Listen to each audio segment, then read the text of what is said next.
কন্ট্রোলকারী এর দুইটা ব্যাখ্যা। তার মানে জবান দিয়া হারাম খায় না, জবান দিয়া মিথ্যা কথা বলে না। এই জন্য বাবা এই মুখের কারণেই বেশিরভাগ অকারেন্স হয়, ঠিক না ব্যাঠিক জোরে কর। এবারে চোখ দিয়া পানি গড়ায়, এই মুখেই জয়, এই মুখেই। দস্তরখানে বসলেই খালি খানা পাইলেই খাইবা না। যদি দেখো এটা সুদের খানা, হারামের খানা, তাকওয়া নিয়া যদি খানাকে অ্যাবাউট করতে পারো, উঠে যেতে পারো, তুমি একটা খানা ছাড়বা, আল্লাহ তাআলা 1000টা খানা তোমার জন্য জান্নাতে প্রস্তুত করবে। সুবহানাল্লাহ। বদনার পিছনে দৌড়াইস না, মার্কা ডাকি বদনা। দিছে কি এক প্যাকেট বিড়ি, আকিস বিড়ি। জীবন ধ্বংস করছস রে যুবক।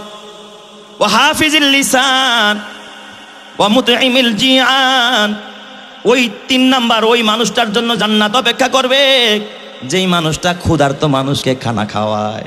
কারে খানা খাওয়ায়? ক্ষুধার্ত মানুষকে খানা খাওয়ায়। মাঝে মাঝে এমন কিছু ক্ষুধার্ত দেখি, মনে চায় কলিজাটা টান্দা বের করে তারপর ওর হাতে দিয়ে দিই। নিষ্পাপ বাচ্চা, মাদ্রাসার ছোট ছোট বাচ্চারা, এই নিষ্পাপ অসহায় ছোট ছোট বাচ্চারা যেদিন বোর্ডিং এর খাবারের মান একেবারে দুর্বল, হয়তোবা লাউ কেনছে তো কেনছে, একবারে বুড়াটা কেনছে, রান্না করছে তো শক্ত হয়ে রয়েছে, পানি এক জায়গায় লাউ আর এক জায়গায়। লাউ ঘন্টার যদি মোটা চাউলের ভাত দেওয়া হয়, ও তো খাইব জনমের খাওয়া। এই বয়সের বাচ্চারা নুডলস খায়, মা হরলিক্স দিয়ে দেয়, মা একটু ভালো মন্দ তৈরি করে ডিম পোস্ট করে খাওয়ায়।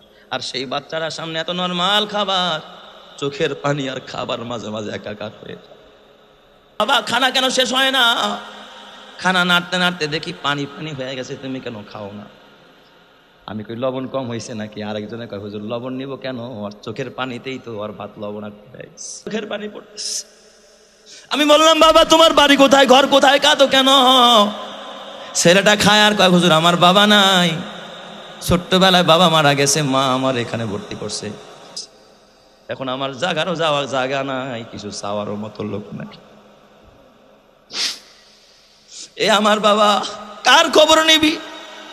এই জন্য আল্লাহ তাআলা আমার নবীরা ডাক দিয়া কয় আলাম ইয়াজিদকা ইয়াতীমান ফাওয়া।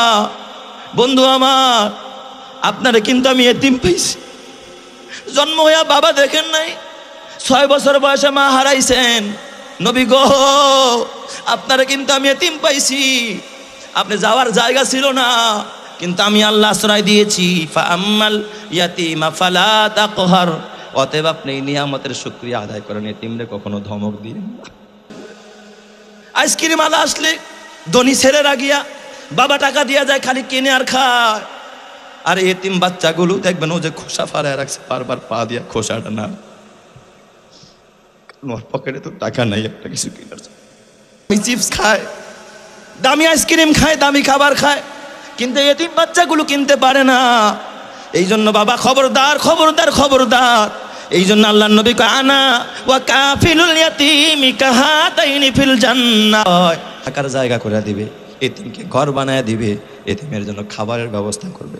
আমি মুহাম্মদ ওয়াদা দিলাম, এই 2টা আঙ্গুল যেমন পাশাপাশি, আমি মুহাম্মদ ওই মানুষটারে নিয়ে পাশাপাশি একসাথেই জান্নাতে থাকবো। এই মাদ্রাসা বানায় ঠকছে না জিতছে? যাদের সন্তান মাদ্রাসায় দিছে যারা, তারা জিতছে না ঠকছে? দিবেন তো সন্তান? কারা কারা দিবেন একটু হাত দেখান। ভাই দিবেন, সন্তান দিবেন, ভাতিজা দিবেন। আল্লাহ তুমি কবুল করো, জোরে কানা আমিন, হাত নামাই। ক্ষুধার তোরে খানা খাওয়ায়, তুমি দামি খানা খাও, অনেক সময় ফালায়া দাও, এতিমের খবর রাখো না। আল্লাহর নবী এতিম ছাড়া কখনো খানা খাইতেন না, মুসাফির ছাড়া খানা খাইতেন না। ইব্রাহিম খলিলুল্লাহর একই চরিত্র ছিল, কখনো তিনি এতিম ছাড়া, গরিব ছাড়া খানা খাইতেন। একজনের রাস্তা থেকে দইরাই না হলেও নিজের খানাটা ভাগ করে খাইতেন। আর আমরা মুসাফির দেখলে কই খানাটা ঢাইকা রাখো, মুসাফির যায় না পরে খাই। ওয়ামুতঈমিল জিয়ান ওয়ামুকসিল উরিয়ান। যারা উলঙ্গ ব্যক্তি বিবস্ত্রকে বস্ত্র দেয়। এই শীতের মধ্যে তোমার ছেলের সুইটার আলমিরাটা বইরা রাখছো, সুকেশটা বইরা রাখছো, পরে না, গায়ে লাগে না, তারপরে সুকেশ থেকে ফালায় না, কবরে নিবি মনে হয়, কবরে একটা শীতের কাপড় কিনতে পারে না। কত অসহায় বাচ্চার গায়ে জামা নাই, শীতের কাপড় নাই, কম্বল নাই, কত কষ্ট করে ঘুমায়। অমুকসিল উরিয়ান। পারলে একদিন একটা কম্বল আরে কিনা দিস, 1 জোড়া মোজা কিনা দিস, বাবা তুই শীতের মধ্যে মোজাটা পাই দিস। এক জোড়া জুতা দিস। এই চারটা, 1 নম্বর হলো বাবা তালিল কোরআন, কোরআন তেলাওয়াত করা। 2 নম্বরে ওয়া হাফিজিল লিসান, জবান হেফাজত করা। 3 নম্বরে ওয়া মুতঈমিল জিয়ান, ক্ষুধার্ত ব্যক্তিকে খানা খাওয়ানো। 4 নম্বর ওয়া মুকসিল উরিয়ান, বিবস্ত্রকে বস্ত্র দেওয়া। 5 নম্বরটা বলে বিদায় নিব, ওমান সাল্লা আলা হাবিবির রহমান, ওই ব্যক্তির যে দুরূদ পড়ে, বেশি বেশি দুরূদ পড়ে। আল্লাহ তাআলা বলেন, তুই যদি আমার হাবিবের শানে 1 বার দুরূদের হাদিয়া পাঠাস, আমি আল্লাহ তোর জন্য 10 বার রহমতের হাদিয়া পাঠাই। এইসব একটা রানেই ফেরত দেয়। আপনার ভাতিজারে যদি 100 টাকা হাদিয়া দেন, বড় জোর আপনার ভাতিজা আপনারা 200 টাকাই হয়তো বা ফেরত দিবে, বা 100 টাকাই আপনাকে আবার রিটার্ন করবে ঈদের সময়। কিন্তু আল্লাহ তাআলা বলে, আমার হাবিব, আমার বন্ধু, আমার বন্ধুর শানে কেউ যদি 1 বার বলে সাল্লাল্লাহু আলাইহি ওয়াসাল্লাম, 1 বার যদি দুরূদের হাদিয়া পাঠায়, আমি আল্লাহ আসমানের মালিক, ওই মানুষের উপরে আমি আল্লাহ 10টা রহমতের হাদিয়া পাঠায়া দেগি। জমি पर जलजला होगा,